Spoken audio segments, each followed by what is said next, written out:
Hatta mengecen Nagari adalah republik-republik mini, atau kemudian Hamka juga mengecen Nagari adalah republik-republik mini. Artinya apa? Nagari berdaulat atas adat mereka sendiri, dia punya hukum sendiri selama tidak bertentangan dengan hukum adat sebatang panjang. Assalamualaikum warahmatullahi wabarakatuh. Kalau karena adat Minang, ada istilah adat Salingka Nagari. Kalau kemudian cerita Minangkabau, Pagaruyung dan kerajaan Minangkabau, ada konsep Rajo Tigo Selo, kekuasaan itu dibagi. Tetapi yang ingin Anda bahas adalah betapa keberagaman dan pengakuan keberagaman itu diakui di Minang. Sehingga kemudian Hatta dengan istilah adat Salingka Nagari, itulah yang Hatta mengecen Nagari adalah republik-republik mini. Atau kemudian Hamka juga mengecen Nagari adalah republik-republik mini. Artinya apa?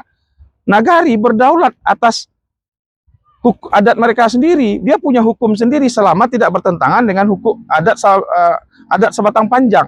Konfederasi Minangkabau, dia punya kekuasaan mutlak di nagari-nagari. Raja tidak punya kekuasaan mutlak. Raja-raja di Minangkabau tidak punya kekuasaan mutlak. Tetapi yang ingin saya bahas adalah, kalau kemudian dianggap Sumatera Barat dan Minangkabau anti keberagaman, anti terhadap toleransi, maka harusnya orang yang menyebut itu mengerti dengan konsep adat Salingka Nagari. Bagaimana antar nagari berbeda corak dan langgam adatnya. Walaupun sesama Minang, tapi corak, tata cara, langgam, hukum adatnya berbeda. Termasuk tradisi, termasuk budaya, dan hal-hal yang lainnya dalam tata cara adat di masing-masing nagari. Keberagaman itu diakui, dihargai.